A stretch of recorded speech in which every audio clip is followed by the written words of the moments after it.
நம்ம வீட்டில் சைலண்டாக நைட்டும் பகலும் அதிகமாக கரண்ட் இழுத்துட்டு இருக்கக்கூடிய ஒரு அப்ளையன்ஸ் எது தெரியுங்களா? நம்ம வீட்டு சீலிங் ஃபேன் தான். நம்ம ஊர் கிளைமேட்டுக்கு சம்மர்லலாம் ஒரு நிமிஷம் கூட ஃபேன் போடாமல் இருக்கவே முடியாது. ராத்திரி பகல்னு 24 மணி நேரமும் ஏதாவது ஒரு ரூம்லையாவது ஃபேன் ஓடிக்கிட்டே இருக்கும். அந்த மாதிரி ஒவ்வொரு வீட்டு கரண்ட் பில்லுலையும் 30லேருந்து 40% கரண்ட் பில் வந்து நம்ம ஃபேனுக்காக மட்டுமே செலவு பண்ணுறோம். நம்ம வீட்டில் ஃபேன் எல்லாம் நம்ம அடிக்கடி மாற்றவே மாட்டோம். 10 வருஷம் 15 வருஷம் ஆனால் கூட அதே ஃபேனை ரிப்பேர் பண்ணி யூஸ் பண்ணிக்கிட்டு இருப்போம். ஆனால் பழைய ஃபேன் எல்லாம் பார்த்தீங்கன்னா ஓல்டு டெக்னாலஜி, அதெல்லாம் இண்டக்ஷன் ஃபேனு. இந்த பழைய டெக்னாலஜி இண்டக்ஷன் ஃபேன் எல்லாம் பார்த்தீங்கன்னா ரொம்ப அதிகமாக கரண்ட் எடுத்துக்கும். ஃபேனுங்கிறது ஒரு தவிர்க்க முடியாத விஷயமா இருக்கிறதால நீங்கள் கரண்ட் பில்லை குறைக்கணும்னு நினச்சிங்கன்னா பிஎல்டிசி ஃபேன் வந்து ஆப்ட் பண்ணலாம்.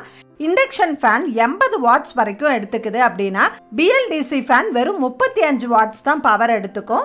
பிஎல்டிசி ஃபேன் ரொம்பவே எனர்ஜி சேவிங்காக இருக்கும். 2 மாதத்துக்கு கணக்கு போட்டு பார்க்கும்போது இண்டக்ஷன் ஃபேன் 120 யூனிட்டும் பிஎல்டிசி ஃபேன் வெறும் 50 யூனிட்டும் தான் எடுத்துக்குது. ஒரு யூனிட்டுக்கு ஆவரேஜாக 6 ரூபான்னு போட்டாங்க கூட நம்ம இண்டக்ஷன் ஃபேனுக்கு 720 ரூபா பில் கட்டுவோம். பிஎல்டிசி ஃபேனுக்கு 300 ரூபா தான் பில் கட்டுவோம். பிஎல்டிசி ஃபேன் 65% நம்மளுக்கு கரண்ட் பில்லை மிச்சப்படுத்தி கொடுக்குது. ரீசெண்டாக எங்கள் வீட்டில் கரண்ட் பில்லை குறைக்கிறதுக்காக ஹால்லையும் பெட்ரூம்லையும் இண்டக்ஷன் ஃபேனை மாற்றிட்டு பிஎல்டிசி ஃபேன் போட்டுக்கிட்டோம். சூப்பர் ஃபேன் ப்ராடக்ட் எல்லாமே 5 ஸ்டார் ரேட்டிங் உடையது, ரொம்ப கம்மியாக பவர் எடுத்துக்கக்கூடியது.